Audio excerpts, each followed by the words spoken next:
Alright, so what MOS should you choose?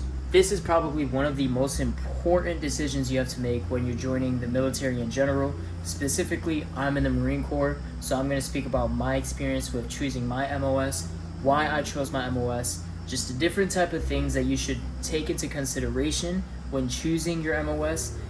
So this video is going to be just kind of like a full breakdown, everything you're going to need to know. So like this video, subscribe, take your note-taking gear out. Let's get right into the video. So the first thing to get out the way, the MOS that I chose was infantry. Now I know it sounds crazy. I got a really good ASVAB score. It was an 81. For those of you that don't know what an ASVAB is pretty much a test you take that is based on your education, your academics, everything like that. And the higher score you get, the better job opportunities you get. So you want to take the ASVAB very serious. I got a really good ASVAB score, but I still chose infantry. Now you might be wondering, why the hell did he do that? My own recruiter was wondering, why the hell did I do that? I had college experience, chose a really good MOS, and the reason I chose that was because of the lifestyle I wanted. At that point, it wasn't about money anymore because I've already established myself financially. At this point in my life, I was looking for purpose and I was looking for challenge. Now, everyone might have different opinions on that. Some people still to this day think I'm dumb for choosing it, but this goes into my first thing. What type of lifestyle do you want? Why do you want to join the Marine Corps specifically? Is it career? Is it experience? Is it challenge? Is it stability? You need to figure that out because different military branches have different opportunities for you based on what you want to do with your life. Now, I chose the experience and challenge side of things. In my mind, the Marine Corps is the toughest branch. It is the most insane, badass branch. So I wanted the most boots to ground experience, and the closest you're gonna get, the most real experience of the Marine Corps is the infantry. That is what makes the Marine Corps. That is what makes it a military branch. The fact that we have an infantry, the fact that we have, ground forces that fight battles, stuff like that. So I chose experience and challenge over career and stability. And that's because when I joined, I was 22 years old. So I already had career and stability. I have a really good resume. I'm only going to do one contract because, like I said, I just want to be able to have this on my books to be able to say, hey, I served my country at the realest, most insane part of it, But this comes down to your lifestyle, right? Do you want a family? Do you want a career out of this? If you plan on doing the full 20, is infantry or a combat MOS really a good idea? So that goes on to my next thing, right? Choosing a non-combat versus combat MOS. A non-combat MOS is something like supply, logistics, admin. Those are gonna give you the most 9-to-5 experience.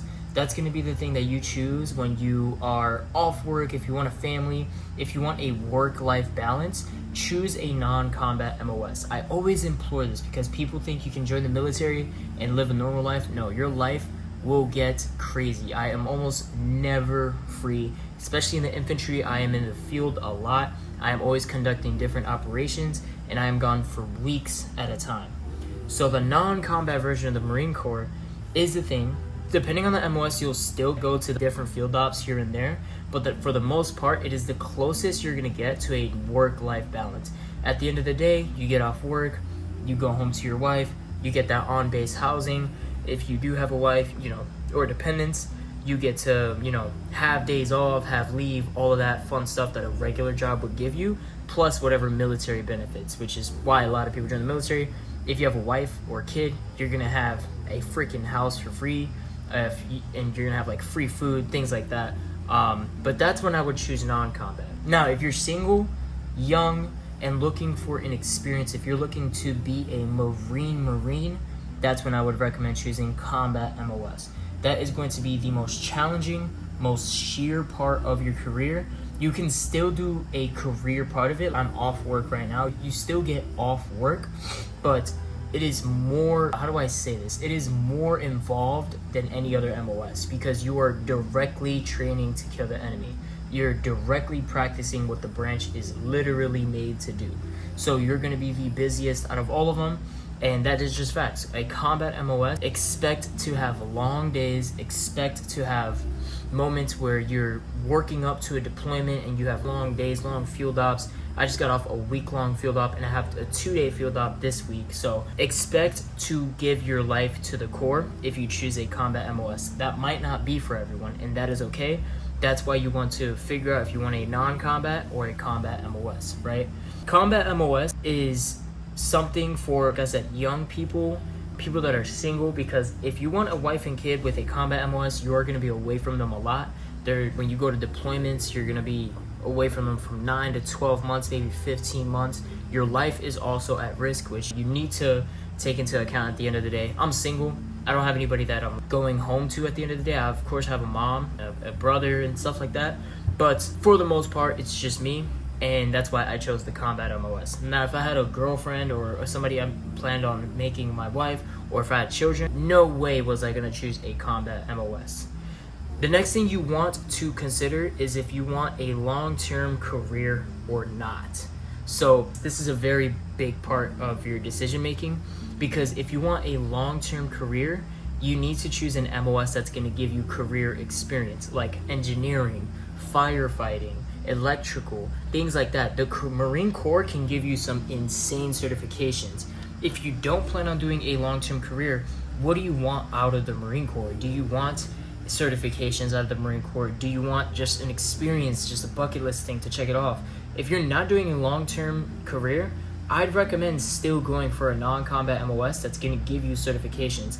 Like Motor T, you get your truck, you can get truck driving licenses, you can get electrical engineering. They even have crypto, software, finance. They have finance in the Marine Corps. They have lawyer. You can do so much things in the Marine Corps that you can carry on into your civilian life. And there's this thing called Skill Bridge in the Marine Corps, where towards the end of your career, you can get out early and do an internship for one of these companies. And next thing you know, you're out the Marine Corps making 6 figures. So figure out if you want a long-term career with the Marine Corps or not, because if you're looking at long-term, you're looking to rank up, you're looking to promote, you want to put yourself in a sweet spot where you can give your life to the Corps to where it's worth being promoted, but not to a point where you can't promote fast. The one bad choice I made was the infantry doesn't promote fast, but admin does. So I would choose admin if I'm going to go long-term, because certifications wise, you're not going to get too much. You obviously can get different desk jobs outside the Marine Corps because of admin, but long-term, you're going to promote to sergeant by the end of your contract. If you're not an absolute shitbag, you're going to be able to have a lot of different opportunities to rank up, a lot of different opportunities to get ribbons and rewards and stand out in your platoon. So that's when I would choose a non-combat MOS like admin. The next thing you want to figure out is why specifically the Marine Corps over other branches. Another branch that I definitely have respect for, which a lot of people don't, career-wise, is the Air Force. The Air Force makes a bunch of 6-figure earners outside of their branch. The Air Force takes care of their people to the best of their ability. The barracks rooms in the Air Force are absolutely beautiful. That's another thing you want to take into play. Do you want to have that bougie lifestyle? Do you want to have a nicer lifestyle while you're in? I'm choosing the Air Force if that's the case. Obviously my room sucks, as you guys can see. I have furniture from the 60s, but I wanted that honor, I wanted that challenge of becoming a Marine, because to me, becoming a Marine out of all the other branches is the hardest, most gritty thing. And once you become a Marine, there's just another level you hold yourself to, and I wanted to earn that. So that's why I chose the Marine Corps. I wanted the honor of being a Marine, and it is probably the proudest decision I've ever made. But maybe you want to go Air Force because you want a really nice lifestyle while you're in the military. And I'm not knocking that hustle. I would choose the Air Force. If I were to, I'm not going to re-enlist, but if I were to re-enlist, I'm going Air Force or admin in the Marine Corps. I'm going for a nice life. Why wouldn't you choose a nice life for free? That's the best part about the military. You're choosing a nice life for free. So that's pretty much it. That's why I joined the Marine Corps, because I wanted challenge and honor. But you really need to take into play what MOS you want, the difference between combat, non-combat, what type of lifestyle you want, why do you want to join the Marine Corps. Figure out what you want to do, because the MOS that you choose, you can always change your MOS after 2 years. But for the most part, the MOS you choose is what you're going to become a master in. So you need to really sit down, look through the list. It's on Google. Look through what you want to do and then execute on that. But guys, that is pretty much the video. I hope you guys enjoyed this video. If you did, make sure to like and subscribe. If you have any questions, comment down below. I'll respond, and I'll see you guys in the next one. Peace.